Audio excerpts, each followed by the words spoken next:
Hello out there, and I have an update video today about the Benchmade Lifesharp service. And I like to make a video or do some kind of posting anytime that I fulfill any kind of warranty or send a knife in or get it back, just because it's always good to communicate about that kind of stuff and see what kind of experiences people have dealing with warranty issues, because a whole lot of that goes into the price of a purchase of a knife. Is you should be able to feel that kind of comfort that if there is some kind of an issue, that the company that you buy from is going to take care of it.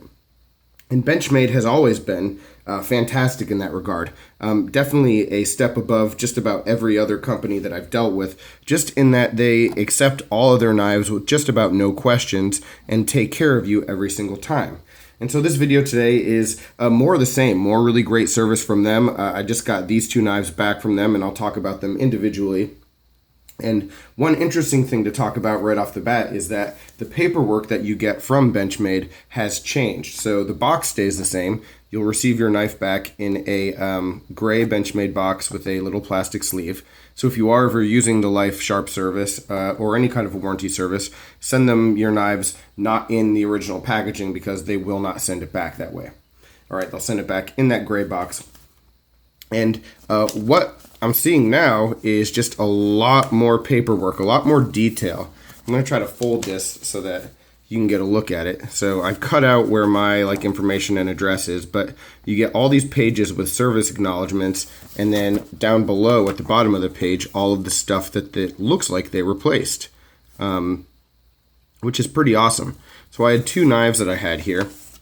The first one was the Benchmade Minigrip Tillion, the 555. This is one that I bought from a viewer, Bill, who's been a great guy who comments regularly, emails me, has just been really generous with giving me a couple good deals, and he's going to be sending me a loaner knife. So he got me this Minigrip Tillion, and it seemed like it was in pretty good shape, but I sent it off to Lifesharp just to be safe, because it just wasn't actuating all that well with the Omega springs. And I wanted to send this knife to Fun with Knives in order to test out, because he's never had a mini grip, and I wanted to make sure he got a good mini grip Tillion. So again, that's why I sent it in. And Benchmade, as usual, went above and beyond, because if you go through all this stuff that you can see here, a lot of this is just like the box and like the sleeve that they ship it in and all that kind of stuff. But you can see all of the things that they actually replaced. They replaced the entire knife. I mean, the entire knife except for the blade. Every aspect of this is brand new. So the scales are brand new, really nice and oiled. One of the new deep carry pocket clips, Omega springs, all that good stuff. And so essentially what we have is a pretty close to perfect mini grip Tillion. Extremely sharp. Yeah, in excellent shape, and just really impressed with that level of service. It does stick just a little bit, but I mean, that'll break in and should be just fine in no time. So yeah, just really, really happy with what they did here, and the fact that I'm going to be able to send a really good mini grip to Fun with Knives for him to take a look at. All right. And one other thing, since we're talking about the replacement of parts, about Omega springs.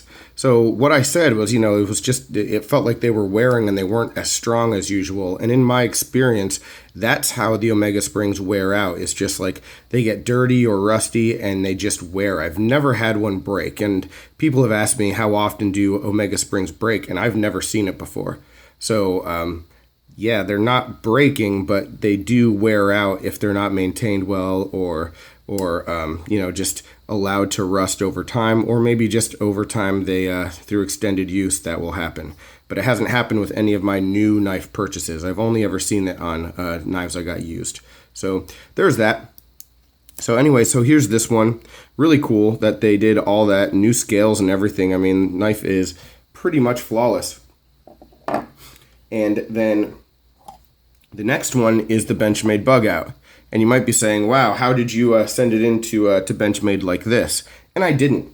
So I had to take my custom scales off and put all the new hardware and everything aside and put the old stuff back on in order to send it in for Lifesharp.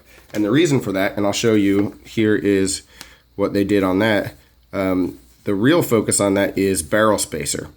All right, they changed the clip, it probably looks like it changed the springs too, but barrel spacer was the focus, because in an effort to cut weight with this knife, I think the barrel spacers are, I don't want to say plastic, but they're like maybe a really light and thin aluminum, because what happened was when I was installing these new scales, the Loctite on the hardware made it so I needed to use like a set of pliers to hold on to the barrel spacer as I unscrewed the hardware from it.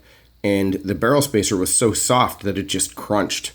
And I was able to get it back onto the knife, but I wasn't able to get the hardware in properly. So you can't really even see it on the old video that I did.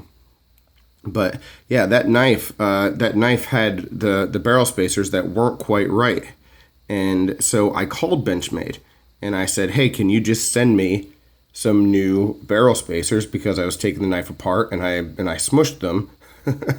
And what's interesting is their policy says that anything that is an inside component of the knife, you have to ship the knife in for service. So if you need some hardware, right, or a new pivot screw, any kind of new hardware, a clip, anything like that, they'll just mail it to you, really no questions asked. But since technically the barrel spacers are on the inside of the knife, they won't just mail those out. So I had to mail the knife in and have them look at it and do it. And they did. And again, the exact same thing, no questions asked. They took care of it, did a really great job, replaced the clip because I had just worn that out a little bit, and sent it back to me. And when I took it back apart, I was a lot more careful because I knew what was going to happen and was able to get these scales on there, no problem at all. So yeah, really easy peasy. Had to be without my knife for a few weeks, but very minor inconvenience to get it the way that I wanted. So again, Benchmade really just going above and beyond and taking care of their customers. So, when you ask me, or when I hear people say, oh, well, this knife is really overpriced when it comes to Benchmade, sometimes I agree. Sometimes they do charge a lot for their knives, and sometimes, sometimes I do feel like they charge more than the rest of the market, but I feel like for the long-term value, you get a whole lot back. You just get a whole lot back. If you are going to use your knives and get a lot of wear on them, it's excellent to know that you have this level of consistent service, because every Lifesharp experience that I've had has been above satisfactory. So again, just wanted to talk about that follow-up. Every time I have one of these situations, I will definitely be talking about it on camera. I actually am sending a knife off to Buck for the first time for them to take a look at. In an old one that had some strip parts, so I'll see what they do and I'll follow up with that. But any other questions, comments, complaints, suggestions, any experiences that you've had with Lifesharp, definitely let me know down below. But I will talk with you soon, and yeah, take care. Have a good one.